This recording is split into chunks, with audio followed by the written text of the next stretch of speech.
Hi guys, in this video I'm gonna be giving a quick tour of Petrified Forest National Park. I'll give you 3 reasons why this park is a must visit. Those are the 3 things that had totally blown my mind off because I was not expecting so cool nature wonders all together at one place. So let's get started. Let me quickly show you the map of the park. I got this map from the National Park map website. I'll leave the link in the description just in case you want to check other detailed maps of the same park. You can also get this map from the visitor center once you enter the park. This park basically has 12 highlights from entry to exit. This park is about 25 miles of stretch. So since the name has forest in it, I was under the impression that I'm gonna be visiting a forest today that has dense trees. If not dense trees, then it will have sparse trees. And if not sparse, then at least it will have trees. But when I was inside the park, I was like, where are the trees? So I was so confused that why did they name it as Petrified Forest and not as Petrified Desert? Because by the look of it, desert would have made much more sense. But by the end of the day, I kind of got the point, and I'll tell you also why the name has forest in it. Here we reached the parking of the Tower Point, and here is the first glimpse of the painted desert.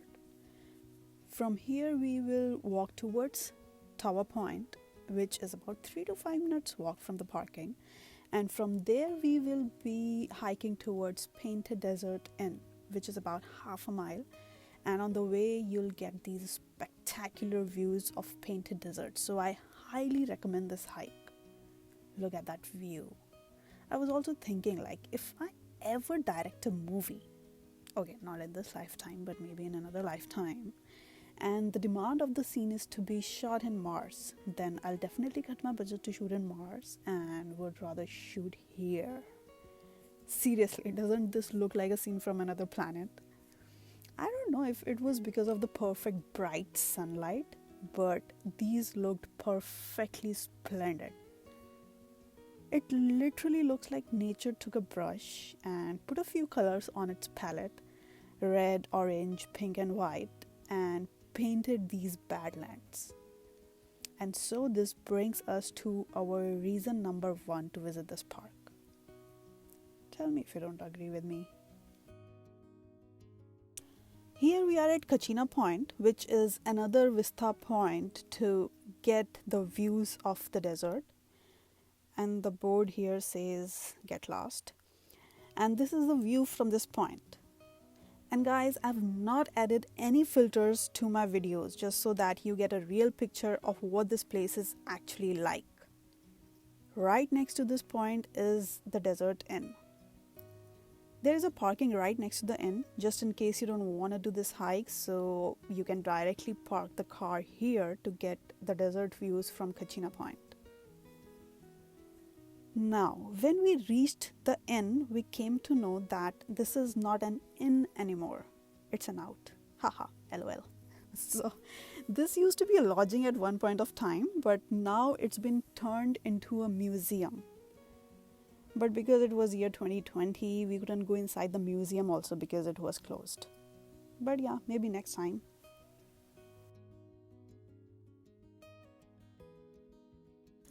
We walked a little bit further behind this museum, and that's when we noticed something. Are those aliens? Oh no, they're people, just like us. That means we can also go there and walk in the middle of those beautiful hilly terrains. So, why not? Let's go. The Wilderness Access Trail descends about 350 feet from the Painted Desert Inn, and once you are at the base of the point, it's up to you how long you want to keep walking across the wash. We decided to walk as long as there are those clay hills on both of our sides, and as long as we get the feel of walking onto the Mars. So we might have walked for about 1 mile after coming to the bottom, and then we took a U-turn and headed back to the car. So in total, till now, we spent 1.5 hours on all of these points. Now after this, we headed towards the Rainbow Forest Museum that is at the south entrance of the park. Behind this forest museum is the giant log loop, which is easy and a short trail that will loop you through some of the best and the largest specimen of petrified woods. And here we are going to find our reason number 2, why this park is a must visit. And here it is. Guys, believe it or not, this is not a piece of a marble or a stone. This is in fact a wood log. A log that turned into stone over millions of years. And the colors of some of these logs are just incredible. Look at those colors: purple, yellow, red, hues of pink. It's almost a rainbow-like pattern. And the size of some of these giant logs will give you a perspective about how huge these primeval giants were who coexisted with dinosaurs. That's right, these trees were alive some 200 million years ago. Before visiting this park, I had absolutely no idea that this kind of thing existed. So it was a surprising element for me. After this, we went to Logs and Agate House Trail, which is right across to the Rainbow Forest Museum. These both trails combined is about 2.5 miles in total and is an easy walk. So first, Agate House. It was pretty fascinating to see Agate House because it's an example of about 7,000 years old architecture. I think we should call it an architecture. It gives an idea how Pueblo people use that one material which was available to them in abundance, which is, of course, the petrified wood. It's interesting to know that they even made their houses out of these petrified woods. Though this Agate house is not an original construction, this 8-room house was excavated and then reconstructed in 1930s using the original materials to portray what such homes used to look like. Not only for houses, Pueblo people also use these petrified wood in making hunting tools and knives. And then Logs Loop Trail brings us to an open field that's scattered with many more petrified woods. This path takes us through some Badlands formations too. Then we drove down to our next hiking trail, that is Crystal Forest Trail.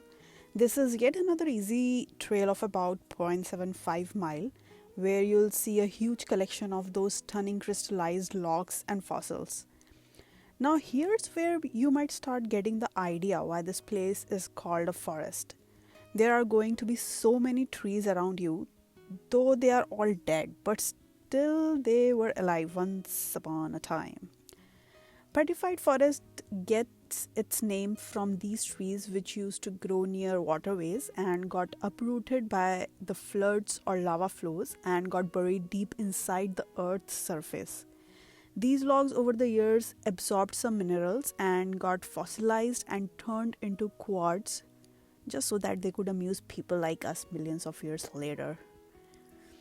During all this time, you might also get some questions in mind, like who had cut these trees so smoothly and how many years does it take a tree to petrify? So all of these petrification questions will be answered by such informational boards. After this, we went to Jasper Forest Lookout. There is also a trail that starts from this point and goes inside the forest, but we skipped that trail and we stopped here only for a minute to get the views. One interesting thing to know here was that there are some landscapes which used to look exactly like this more than hundreds of years ago and have remained unaltered.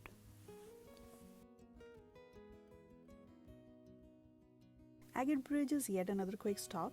It's also just a vista point to see the log bridge that is somehow managing to stand with a little support from the concrete slab.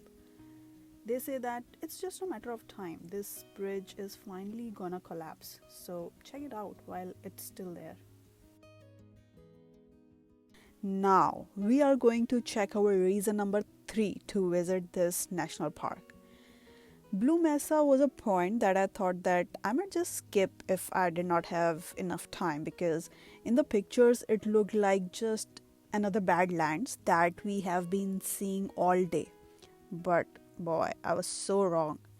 If you can, I highly recommend this 1 mile lollipop trail that is a bit strenuous yet short distance to hike down from the top of the Blue Mesa. But when the trail ducks down inside the canyons, the walk is pretty flat and the views of the canyon floors are surreal. You know the movie that I was talking about earlier that I'm gonna direct in my next life? This might just be another location for that shoot and could be a different country on the same planet, maybe? Trust me, once you start walking at the bottom, surrounded by these cliff formations, you might just feel like you have been teleported to another planet. I also feel that sunlight plays an important role here because the peaks that had direct sunlight on it looked a bit yellowish, and the peaks that are in the shade looked much brighter white and kind of bluish. So I would say that sunset would be a perfect time to do this trail. And another plus point of these clay hills, put your hand on its wrinkly surface and suddenly your hand's gonna look perfectly smooth. And then our next stop was Newspaper Rock. What they say is that there are more than 650 petroglyphs at these rocks, and some of them are even more than 2000 years old that can be seen from this point. But there were two mistakes that we did here. First, we did not have binoculars or good camera lens, and the second mistake was it almost got dark by the time we reached at this point, so we couldn't see any petroglyphs from that distance. Otherwise, we would have read the newspaper with a cup of tea. We also checked the Puerco Pueblo site, which is a 0.3-mile trail to explore the Pueblo ruins. This site appears to be a small village which had a number of rooms connected together into one building. Here are more petroglyph rock carvings which are easier to see from naked eyes. And then our last stop for the day was at Vintage Car, that is dedicated to historic Route 66 landmark. Okay guys, that was all for this video. I hope you liked this park as much as I did. Whether you are a geological enthusiast or an outdoor lover, this park is worth the stop. One last tip that I want to give you is that you might have noticed that there is no shade in most of these trails. I visited this park in the month of November, so sun was not a problem for me, but if you are visiting in summer, then you might want to keep that in mind and carry a hat and lots of water with you. Okay, I'll see you next time. Thank you for watching.